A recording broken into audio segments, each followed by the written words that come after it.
बे of Bengal से उठने वाला एक भयंकर साइक्लोन दाना ओडिशा और पश्चिम बंगाल के तटों की ओर बढ़ रहा है, जिसमें भारी बारिश और 120 किलोमीटर प्रति घंटे की रफ्तार से हवा चलने की संभावना है।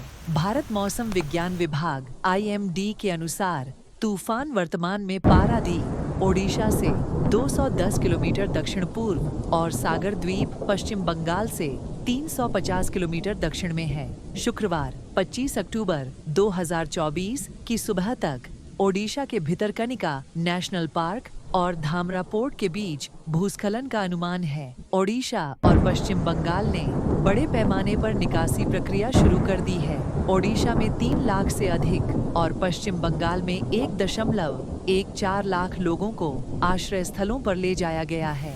प्रभावित क्षेत्रों में पश्चिम बंगाल में दक्षिण 24 परगना, उत्तर 24 परगना और मिदनापुर में प्रभावित क्षेत्र हैं। 24 परगना, पूर्वा मेदिनीपुर और पश्चिम मेदिनीपुर शामिल हैं, जबकि ओडिशा के सबसे संवेदनशील जिले जगतसिंहपुर, केंद्रपाड़ा, बालासोर और भद्रक हैं। IMD ने इन इलाकों के लिए रेड अलर्ट जारी किया है, जिसमें अत्यधिक बारिश और तेज हवाओं का अनुमान है। तटीय बंदरगाहों ने उच्च खतरे के संकेत जारी किए हैं और पारादीप, धामरा और पुरी में परिचालन रोक दिया गया है। पश्चिमी सिंहभूम, सरायकेला खरसावां और पूर्वी सिंहभूम सहित कोल्हान क्षेत्र को शुक्रवार 25 अक्टूबर के लिए ऑरेंज अलर्ट के तहत रखा गया है, जिसमें 24 घंटों में 115 मिलीमीटर से 204 मिलीमीटर के बीच बारिश होने की संभावना है। भारी बारिश के अलावा इन क्षेत्रों में 60 किलोमीटर प्रति घंटा की गति तक की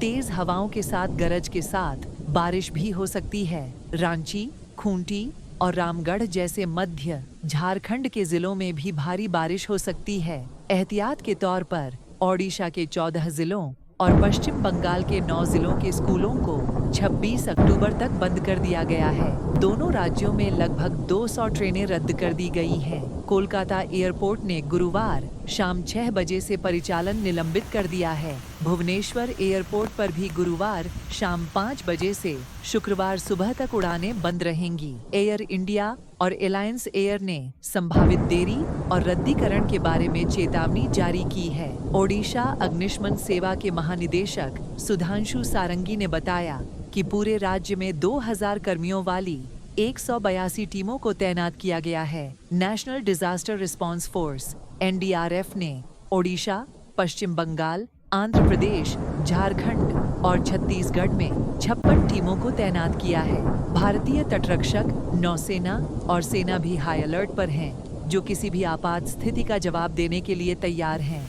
इसके अलावा विस्थापित लोगों के लिए चक्रवात आश्रय और बाढ़ आश्रय तैयार किए गए हैं। IMD ने दाना को एक गंभीर साइक्लोन के रूप में वर्गीकृत किया है, जिसकी हवा की गति संभावित रूप से 120 किलोमीटर प्रति घंटा तक पहुंच सकती है। तूफान ने पहले ही समुद्र में उथल-पुथल मचा दी है, जिसमें ओडिशा तट पर ज्वार की लहरें टकरा रही हैं।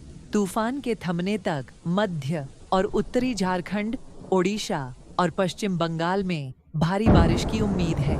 मौसम प्रणाली लगभग 12 किलोमीटर प्रति घंटा की गति से उत्तर-उत्तर पश्चिम की ओर बढ़ रही है और 24 से 25 अक्टूबर 2024 की मध्य रात्रि तक इसके भूस्खलन की आशंका है।